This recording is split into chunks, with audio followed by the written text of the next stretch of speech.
So what we're going to do today is we're gonna kind of bring everything that we've talked about so far home. And what I mean by that is over the last few sessions, and some of you may have missed those. We are recording them, so you can always go back and play those a little bit later on. But what I want to do is I want to cover some of the things that we covered in the previous session, and then show you how it all ties into your application code when it comes to AI. And we're focusing in this group of sessions on Azure's OpenAI service, and then we'll focus starting next week probably in our lesson on some of the other AI services that we have within Microsoft here. All right, so to kind of recap how this works. So the first thing we want to do is, and I talked about this initially. Initially, you have to first create your instance of the OpenAI service. And if you go back to our previous video, you'll see the whiteboarding sessions and so forth. But we have to go in here, select create, and essentially fill in all the pertinent information here and save it. And what that's going to do, let's bring up our whiteboard here.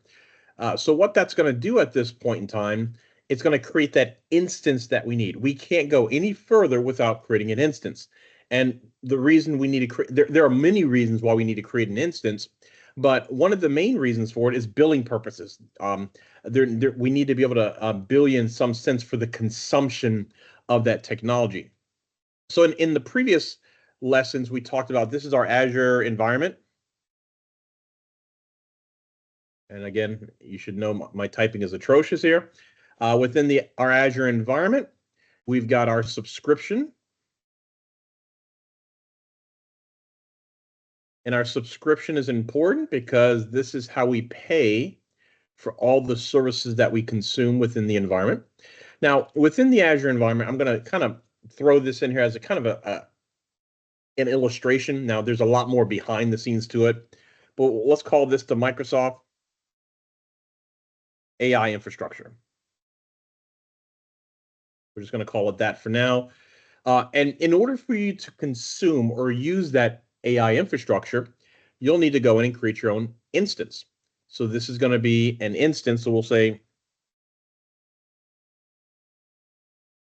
so you're going to create your instance of the OpenAI service. And what I want to do now is I want to show you exactly where that is. So within the Azure portal, let's get rid of some of this stuff here. So within the Azure portal, you would select create. Again, fill in all the pertinent blanks that you need there, all the fields, and then you save it. And in my example here, you can see where I have a few, I've got 2, 4, 6, 7 different instances of the service currently running. Now, once you've completed that, once you've created that, it's very important that you do it. And the reason it's important that you do it is because you can't go any further without that. So in our previous lessons, I created one called MI class. Now within here, we have what's called a pair of keys and an endpoint. This is going to be very important. I'll show you the keys now for demo purposes, because these keys are going to be needed. At least one of those keys will be needed for your application to be able to talk to OpenAI. In addition, you're going to have an endpoint, and the endpoint is important also because you need that to be able to talk to OpenAI. So going back to our picture, that's going to reside in here. So I can have more than one instance of OpenAI running in here. And we're just going to say this is one of my instances, and it's called MI class. So that's the name of the instance right now that we have of this. Now, within that instance, we're going to get a pair of keys and an endpoint. And I'm going to show you today, because I've been teasing in the previous lessons about how do you use that in your actual code? So today I'm going to actually show you exactly where that kind of fits into the grand scheme of things. Now, the next thing you would do is you, of course, create your application. I'm going to have a little console type application that I'm going to demonstrate, but we're going to call this your app. So whatever app you're running, you're going to have that sitting over here.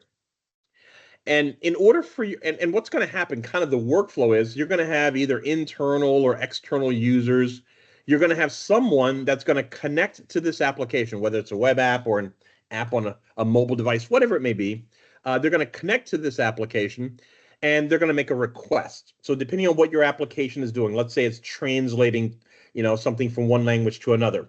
Or the example I like to use is, my application deals with booking vacations, and a customer is going to the app and requesting, they have questions about the various packages that we have, and I want the application to come back and give them information about those various packages that they have. And then if they have follow-up questions like, well, how much are the packages? Or, where's the location? Are there blackout periods where we can't use it? Typical things that you would have as a customer within here. What's going to happen though is when that customer makes that request, whatever it is, your application will then need to send that request to your instance, which in turn will send it, again, we're oversimplifying it, but to the back-end Microsoft AI infrastructure. Microsoft's AI infrastructure will do its magic behind the scenes. It will then come back and give you a response. That response will then be sent to your application, which then, of course, will be sent to our user. So that's kind of the workflow. So this is what we're going to be looking at here as we go through our demonstrations. Again, we're going to be landing this plane. We're going to be bringing everything home today. So that's going to be the big thing. All right.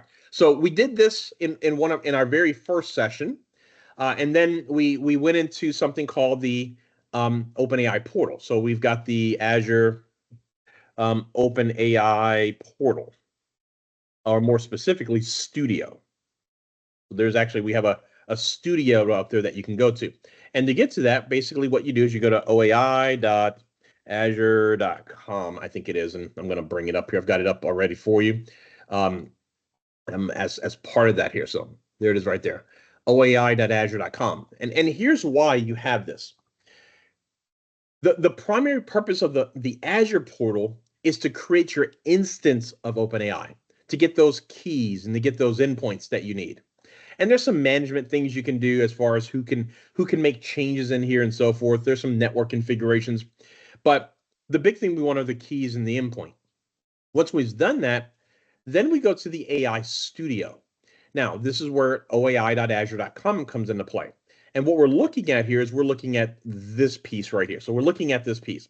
And all that piece is an interface into your OpenAI instance that allows you to, I like to call it, make changes, make tweaks to figure out exactly all the settings that you want.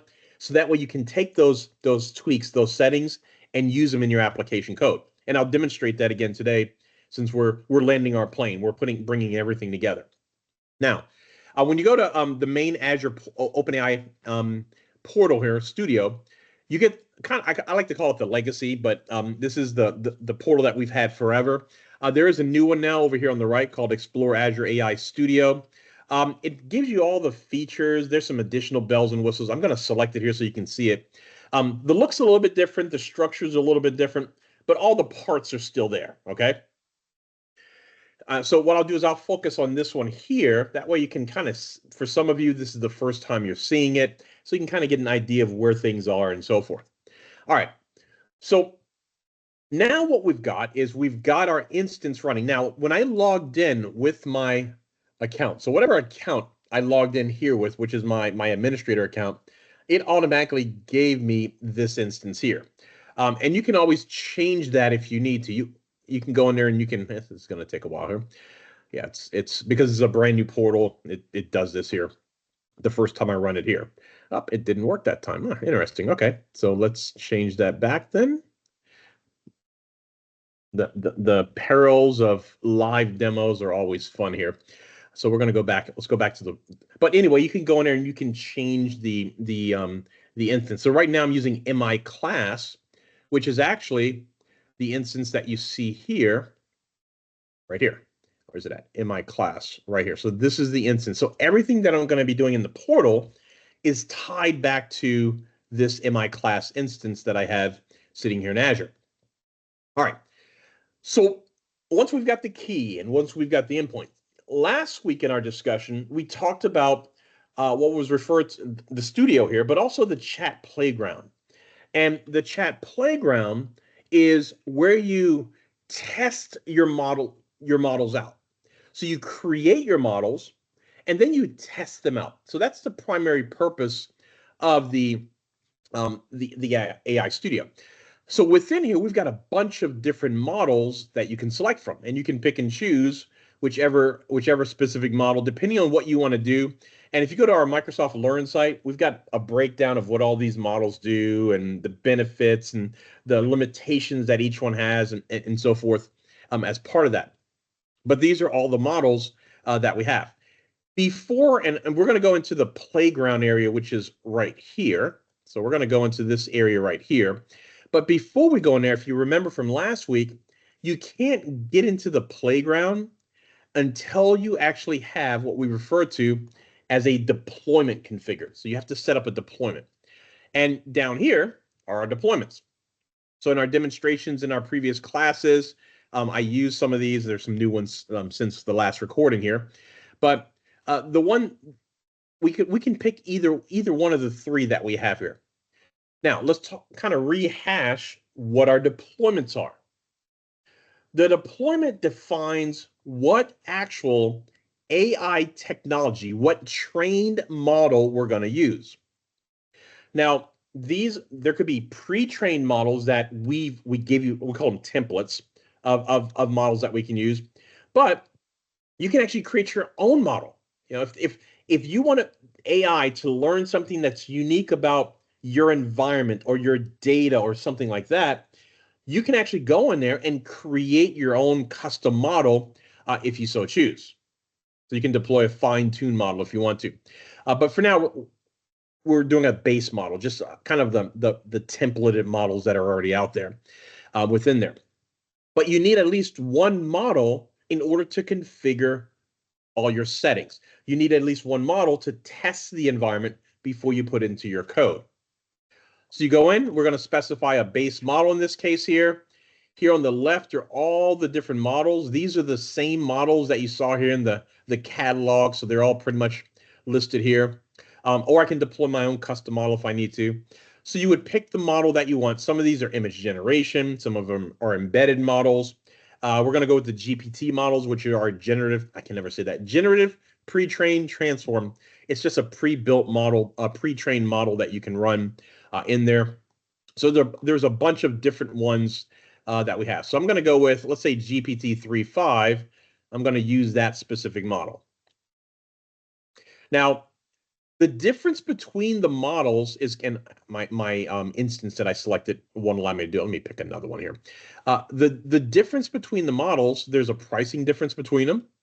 So that's one of the things. One of the other differences, so here's what it looks like. So let's take a look at some of the differences here.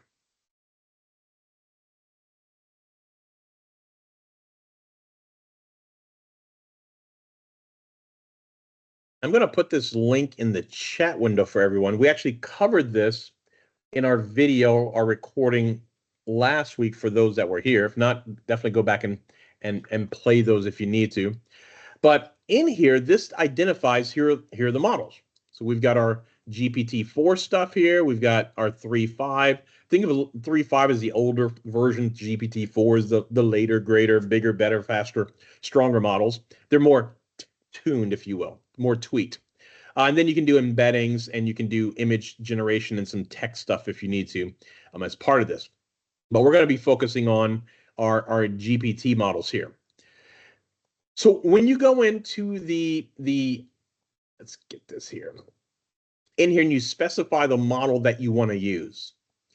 The name is important. Now, what you call it doesn't matter, but whatever you call it, whatever name you put in here is the name you're going to put in your code later on, which I'm going to show you here. So I always recommend make it something descriptive. If this model is for a specific application, maybe put, the name of the application dash. I always like to put the model type version. So I may say, vacation booking dash GPT-4. So now it knows for the vacation booking application, and it's the GPT-4 model. It just makes it easier when you're looking at it to have an idea of what it is. So you pick the model. In this case, I'm going to use GPT-4, and then the version of the model. Now, there's many different versions. And again, if you go back to the OpenAI page here from Microsoft, if we go to GPT-4, let's go down here. So here's our GPT-4 models. these little numbers, I say little, but these numbers that you see afterwards, like 0125 preview, 1106 preview, that is what that's what you're seeing there. Let me move this over a little bit here. So that's what you're seeing here. So these are the different versions of that model. So I can go with 0125, and if I go to 0125, I'm using this specific model right now. So that's how the two correlate or correspond with each other.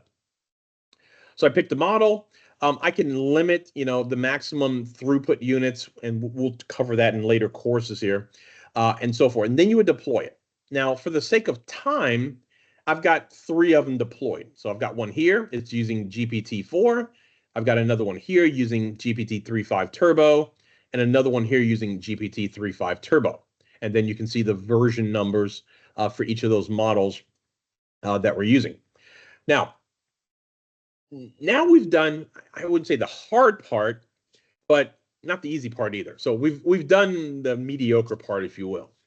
So at this point, let's go back to our whiteboard. What we have now is we've built our instance of OpenAI in Azure, and we called it MI class. We've gone into the OpenAI Studio, and we created a model. And then we gave that model a name, and we picked what version of the GPT or whatever we're going to use as part of that. So we've got those 2 things.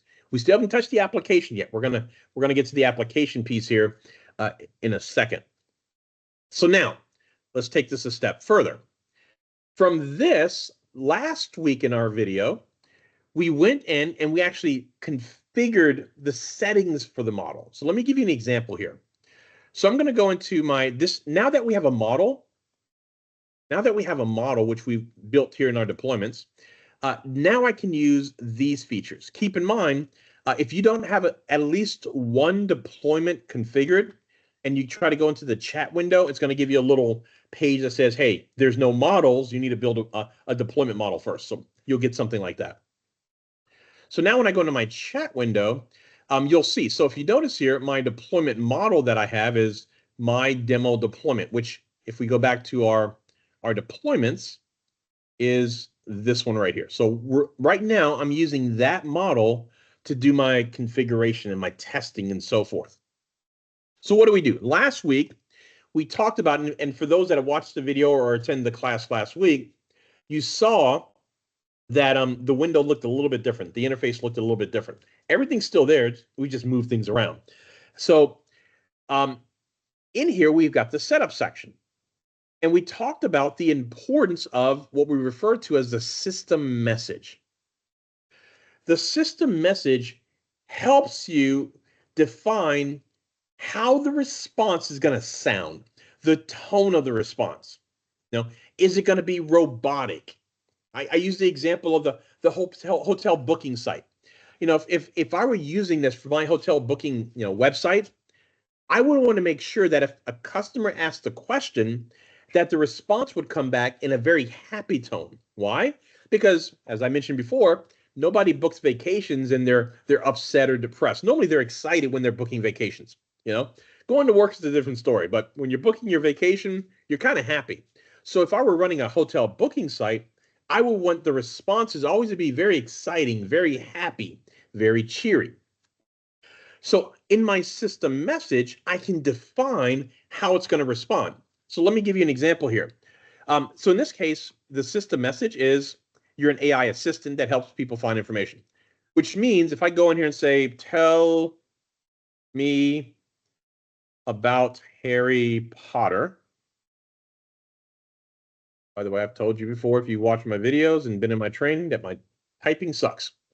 Notice here, Harry Potter is a popular fantasy book series written by a British author, J.K. Rowling. The series follows the life of a young wizard named Harry Potter, blah, blah, blah. So you see the response is very blah, very meh. It's very straight to the point.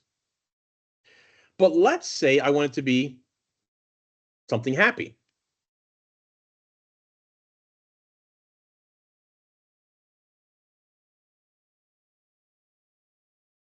So I'm going to go in here and say, and respond in a very happy tone. So we're going to save this.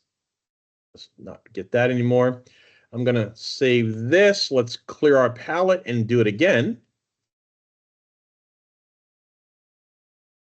Let's see here. Okay, this didn't come out as happy as I wanted. So you guys, I guess that you can't really be happy with that. But you can go in there. If I say respond as if you are a 8-year-old child, I can go in there and let's try this one more time. Let's clear this. Let's see if it gives us a different response here. Yeah, so notice the response is a little bit different. Harry Potter is a really cool book and movie series about a boy who finds out he's a wizard. He goes to a magical school called, so you see with your system message, you can define how the response is going to be done. Why is this important? Again, it allows you to standardize how it's going to be done. Other things that you can do with your system message. Let's say this is going to be used for my internal organization for HR functions. I want people to be able to go to a site, ask questions, and then I want AI to respond back. So in that case, I could say you are a friendly HR assistant. And then I can go in there, I can define different things. I can say you can respond to anything, which I demonstrated in our previous video. You can answer questions as needed. If the question deal with pay or personal information,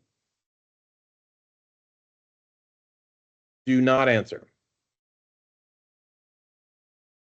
And respond with this. And I can go in there and say, unfortunately,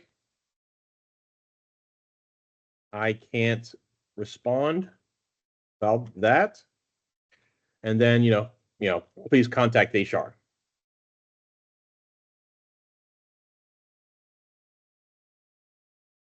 So I could put something in there, or, HR@company.com. So I can go in there and I can define what, parameters for the response. What can be you answer, what can you not? So now if I go in there and say, what is the company dress code? The company code is business casual. This means you can wear black slacks, khakis, blah, blah, blah. Unfortunately, and it came back and said, unfortunately, this because I poorly worded my system message. And that's why I came back with this here. So if I say, how much does the CEO make? There you go, because it deals with pay. Unfortunately, I can't respond about that. Contact HR. So in your system message, you can define not only the tone of the response, but you can define limitations for what can and can't be provided. I wouldn't want someone getting payroll information or, maybe ID information about a person, like their government ID number, their social security number. Maybe I don't want people knowing other people's titles or their personal phone numbers. So you can go in there in your system message and say, this is how you respond, and make sure you don't respond if it deals with these specific things. So that's all part of your system message.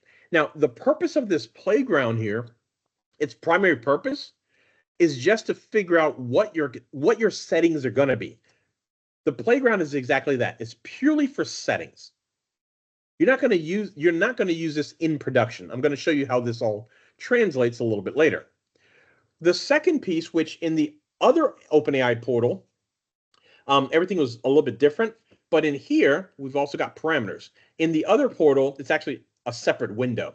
So in the older portal, you've got setup over here, you've got your chat window here, and then you had parameters over here.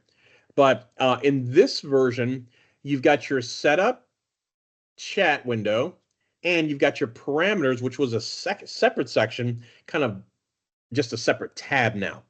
So in my parameters, again, these are just settings that you're using to tweak, to modify how it's going to respond, so that way you can put it into your code, which I'll demonstrate here. So one of the things that you want to include is how much of the previous conversation do you want the model to know about, or the session to know about?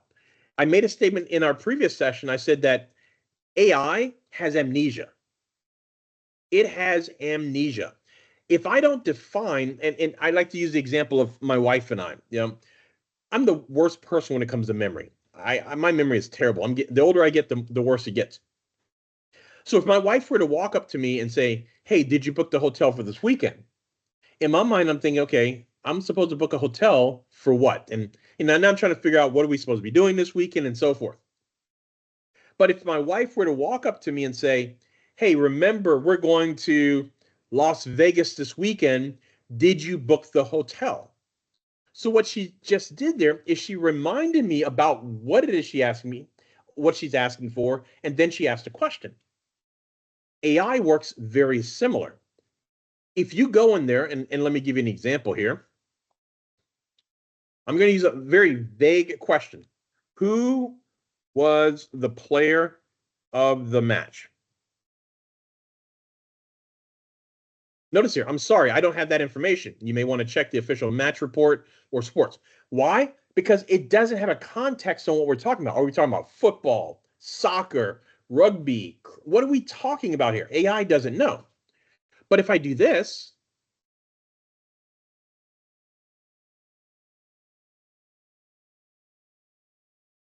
now who won the World Cup in 2006? Now it comes back and says, okay, Italy won. And now here's the analogy of my wife. When I go in here and say, who was the player of the match? So here's, and my thes are always typed wrong. So here's what's going to happen in this scenario. Similar to my wife, AI is going to say, hey, you asked me this question. Well, let me rephrase that.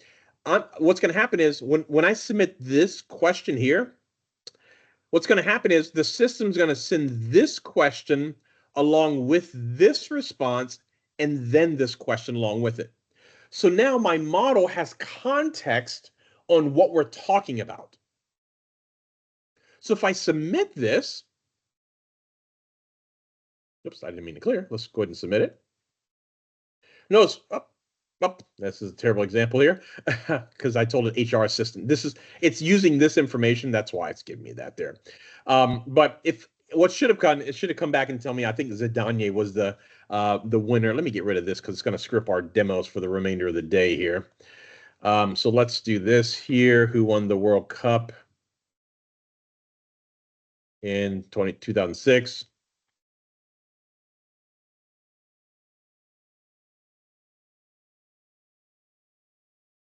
There you go. So this is what should have happened here. So notice here, now it has context. It knows we're talking about first of all, it knows we're talking about the World Cup. It knows about the year, and it knows where it was held, which, and who won and so forth.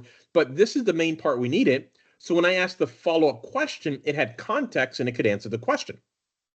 So why is this important? In our past message included, I can tell the model, hey, when someone asks the question, not only do you send the current question, but it also include X amount of previous parts of the conversation.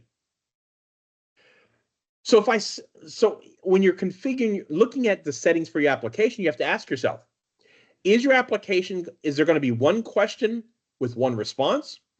If that's the case, then I can set this, I can throttle it down to 1 if I need to, 1 or 2. But like in the example of my hotel booking application, the customer may first say, hey, do you have any specials? My model comes back with the specials. They may come back and they say, okay, are there any blackout dates? It'll come back with a response because now it knows we're talking about specials and what is the blackout date for the special. And then the customer may come back with another question and say, are there any discounts, military or senior citizen discounts? So because now I've had 3 different parts or 3 different questions, I've got to make sure that I send to the model, 1, we're talking about specials, 2, we're talking about pricing or whatever it is, and 3, any discounts. I need to include that. So in that scenario, if there's going to be multiple follow-up questions, I may need to increase this. And this is to kind of keep the session going. So that's that. Now, some additional settings we talked about last week. Max response. The max response is the maximum size, and this is not a word or character count. This is a token count. the maximum tokens that can be used for the response. Think of a token as 3 to 5 characters. If you do that, then you have a ballpark idea. I would say think of a token as one word, but if the word is very long, let's say the word prestigious. Prestigious is probably going to take 2 tokens, whereas the word that would take 1 token. So if you do 3 to 5 characters, that's roughly how it is. So you can throttle the maximum size of the response. Because what I don't want is because all of this costs, it costs resources, which costs money. If you allow very long-winded responses, you're going to get charged for that. So you want to kind of narrow that down as much as possible. So some other settings that we talked about, the temperature. The temperature is going to be from a 0 to a 1. A 1 is over here. The temperature deals with creativeness. How creative would the response be? If I were having my model analyze code or maybe write code, I don't need it to be creative. I just want it to write the code in the most optimal way possible. But if I were writing a review on a restaurant, or I were writing a blog post or an article that I'm going to post somewhere about vacations or about a restaurant or whatever, in that case, I may want the wording to be a little bit more, let's call it exciting, more creative. I don't want it to be very blah. So that's where your temperature comes into play. Your top P, this gets into what we refer to as nucleus sampling, but no, by the way, normally we do not configure or we don't set temperature and top P. You either use one or the other one. Don't modify them both. Top P, for simplicity's sake, and watch my video from last week to get more detailed information on it. But think of top P as based on the options for the response. If I were to say, the sky is, and I want the model to finish that sentence for me, what are my possible outputs? The sky is blue. It's white, cloudy, dark, rainy, magnificent, made out of oxygen or whatever chemicals it is 10,000 feet high, whatever it may be. So there's a listing of possible responses. Top P says, of those lists, how many of those do I want to consider in the response? So if I do a low top P, I'm basically saying use the highest probability ones, like, the sky is blue or cloudy. But if I have a high top P, now I have additional options for a response. So now we can be a little bit more dynamic, creative in our responses there. And then the final 2 we had were frequency penalty and presence penalty. Frequency penalty is it goes from a scale of 0 to 2. Same thing with presence. It goes from 0 to 2. Frequency deals with word reuse. In the response, do I want the system to continually use the same word in the response? To give you an example, if I were to say, what is a cat in my question, the model could come back and say, a cat is an animal with 4 legs. A cat is a cat unless it's a dog. Cats have tails. Cats typically have hair, but there are some that are hairless. Cats are prevalent in these regions. You see how we're reusing the word cat, or any word, we're reusing it a lot? If I want to not be so repetitive in the word use, then increase your frequency penalty. Presence penalty deals with the tone. Do I want to use, like cliche type phrases, or do I want phrases to be more unique in how we respond? So all of these settings can be configured. So now we've gone in, we've built our deployment. So step 1, we built our instance of OpenAI. We called it MI class. That instance gave me a key and an endpoint.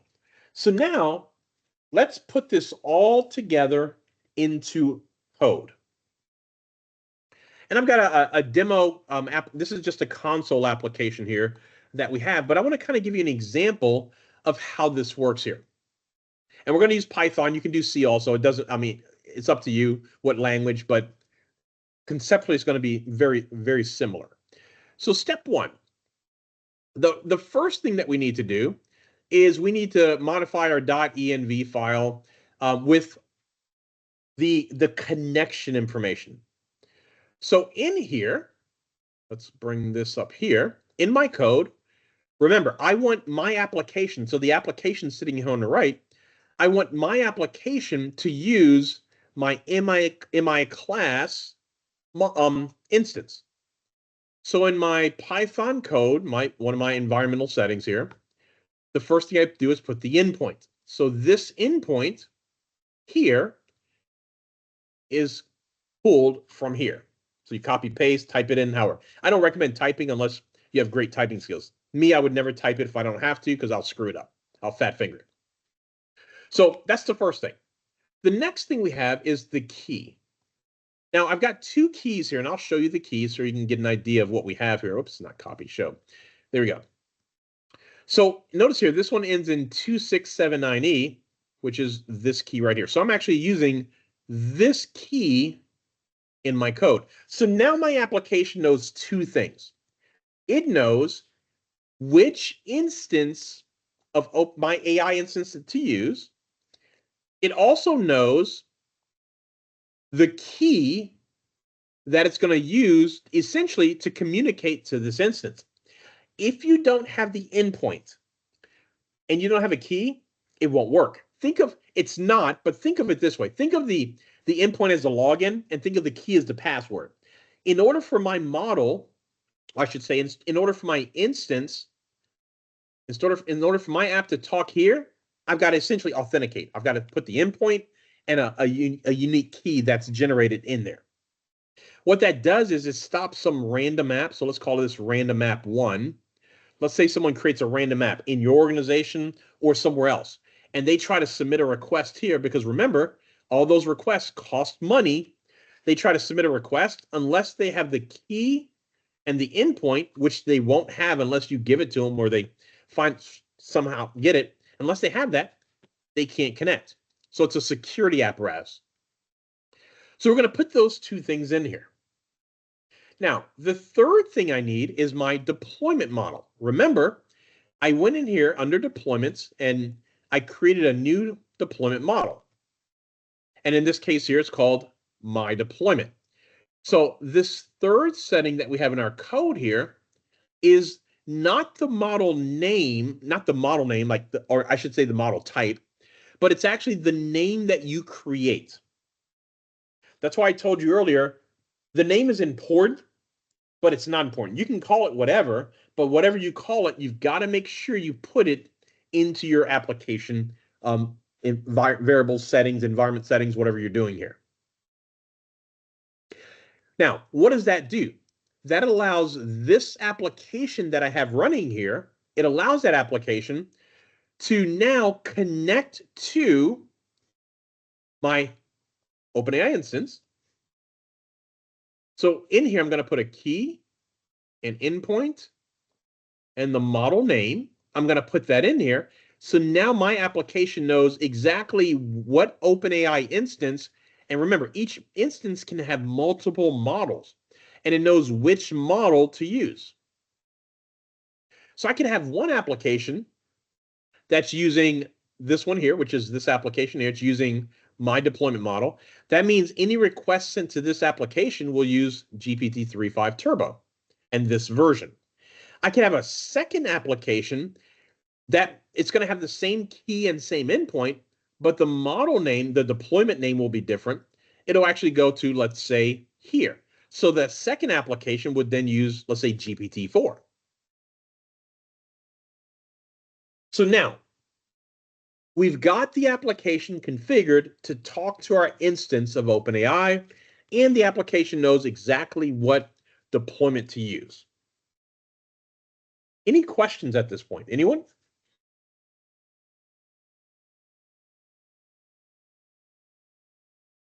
So now let's look at the code. So let's bring this. So now that we have that, let's look at the actual app. Again, this is just a very basic console app that we have, but I'm going to go in here. I'm going to run this here just so you can kind of see what's happening. And I'm going to walk you through all the different options that we have here. As soon as this decides to run, there we go. All right, it's running. So now, and my console prompt should come up. There we go. Okay.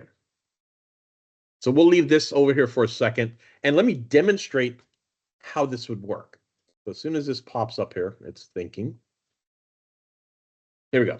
So let's say who won the FIFA World Cup in 2006? So this is just a very basic console app. And in here, it came back and said, okay, well, here you go. The summary and the response. It was won by Italy. They defeated France, 1-1 draw. And then, there you go. So there's your response. So now I know that my application is working because I got a response. Here's how you will know normally if there's normally the problem is going to be in your either your endpoint, your key, or your deployment. That's normally, because I could break my application right now. If I were to go into, where's my portal here? I've got too many things open. If I were to go in here right now, let's say refresh, change one of these keys, which I'm using this key right now. If I were to go in here and basically reset the key to a different key, it would break my application because my application is still trying to use the old key and it would basically fail authentication. So that's a lot of times people will change that without paying attention, or the endpoint normally it doesn't change, but the deployment, they may delete a deployment or modify the name, so forth. All right, so let's take a look at the code and how this application actually works. So step one, we're bringing in our OpenAI settings, so our package here. So we're adding the Azure OpenAI, and if you go out to the portal here.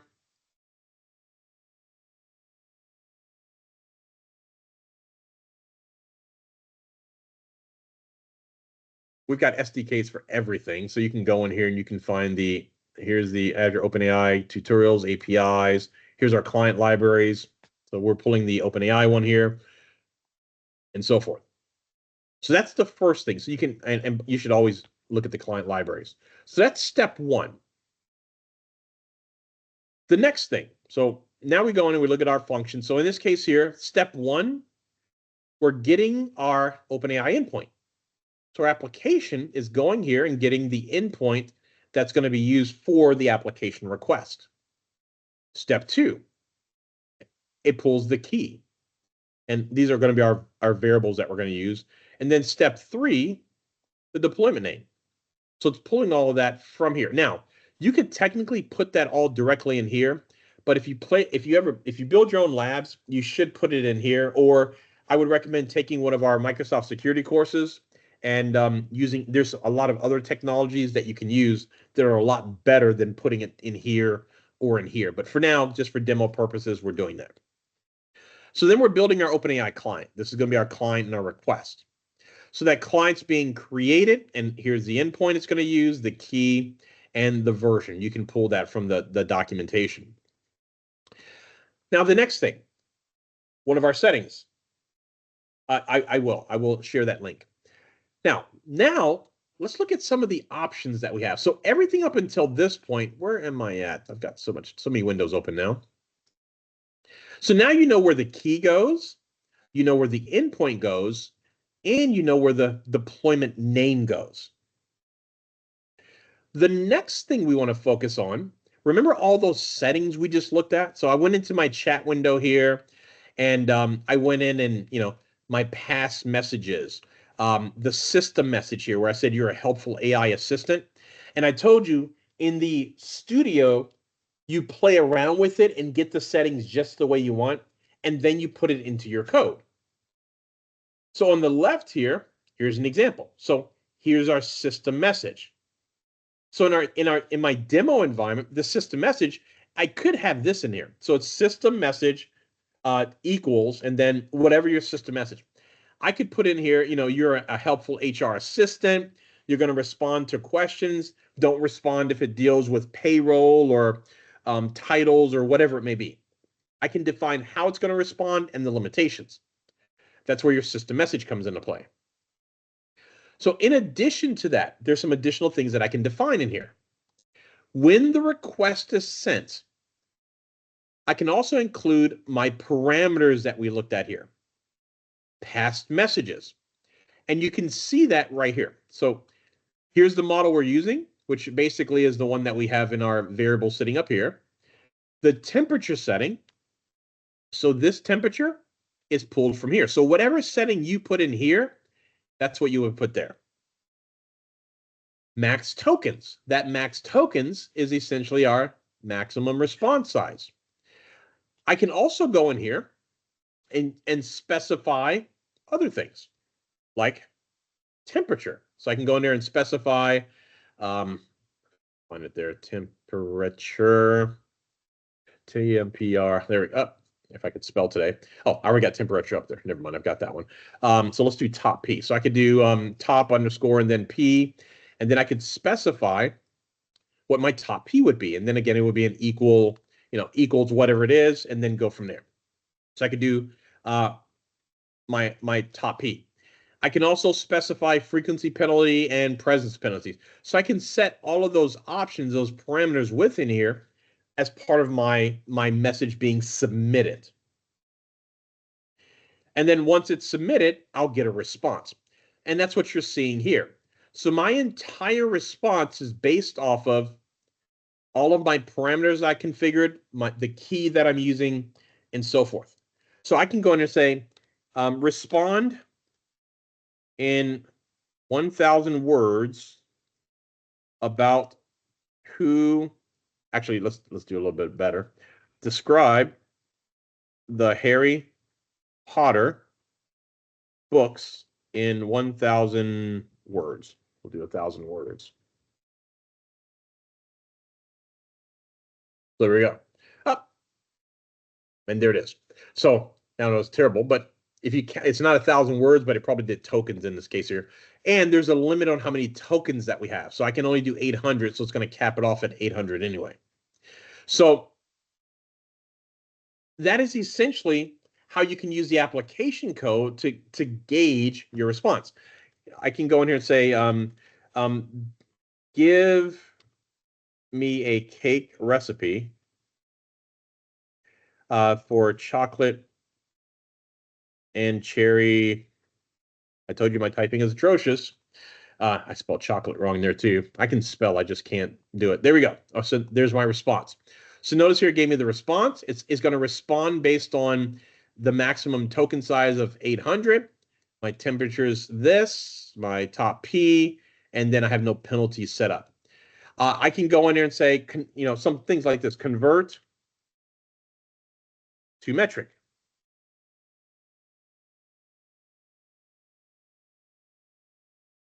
So it's going to go in. Now, here, and this is where that message history comes into play. Past messages here, this setting. Because my first question was, tell me how to build a chocolate and cherry cake, how to make one. Okay, it did that. And then I said, and it gave it to me. And then I said, you know what? Convert that same thing into metric. And it came back and it gave me that response in the metric system. Now, how did it know what to convert? Because not only did it submit the request for me to convert it, it also sent the previous part of the conversation, which said, oh, Bobbie just asked how to build a chocolate cake, how to make one. So now take that chocolate cake you just responded, AI, and convert it into a metric numerical system, number system, and then give them the response back. And then I could go in there and go from there. So you can define previous messages that we want to include in there. Any questions? So now you can see all the various moving parts. Having an Azure subscription, creating an OpenAI instance, going into the OpenAI Studio, and then creating a deployment and setting up all your different configuration settings that you want. You then take the key and the endpoint from your OpenAI instance and the deployment name and all the settings from your OpenAI Studio, and you put those into your application code, and you're done. So that's kind of Bob, bringing everything full circle. Yes, go ahead, Tanji. I have a question, but my hand, I don't know. It looks like something's wrong with my hand. So let's say, for instance, you realize the output on something is incorrect and you want to change it. Can you do it in the code or Sure. like? The playground is just to kind of get started, because if I by the way, I don't need to use the playground. I can build my deployment as long as I have I have a deployment here, and I put that deployment in my code, and assuming everything else is working properly, I can go in here and I can just manually put in random numbers. Top P of 7, max tokens of 1,000, frequency, all those things. I can pick numbers, but the problem is if I do that, here's what I would have to do.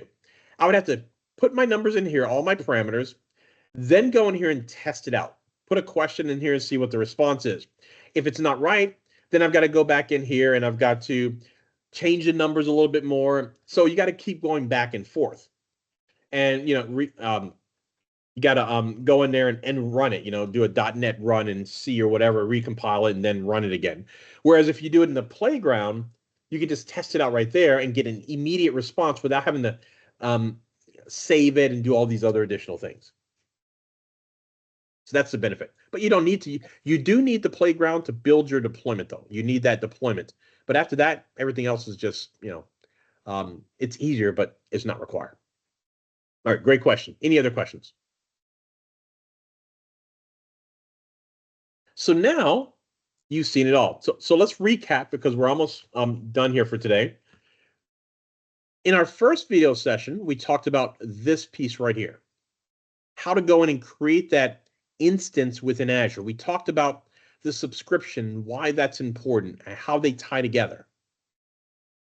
Last week, we focused on the OpenAI Studio with all of the configuration options that we have within the chat playground. And in this video, is very high level, but we spent hour or so. We spent some good time covering it in last week's video. So definitely go back and play that if you need to. So we did that. In this week's video, we actually went in and we looked at the application side. How do we take what we did here and actually set that up in our application code to make it work? So now that our application has all those settings, it has its keys, it has its endpoints, it can now go in and submit a request to your instance, which will then be passed down to Microsoft's infrastructure. They'll respond, come back to your application, give a response, and then give a response to your user, or if it's give a response to another application, whatever it may be. So that is the workflow that you have.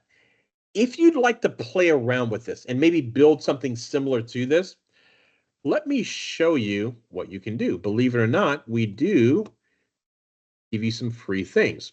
So if you go to, let's see here, AI 102. So in GitHub, and I'll put the link in chat for everyone. So if you go into GitHub here, you can still do these, but they're kind of deprecated, they're legacy. But if you go down here, there's the Microsoft Learn. I'm going to give you this link first, just so you have it in the chat window if you want that. But I want you to scroll down to the bottom, and I want you to go down to the very last one here, which is OpenAI. I'm going to put this link in chat also. And in here, you have all the configuration files you need to, you'll need to install Visual Studio, or nowadays, you don't even need that.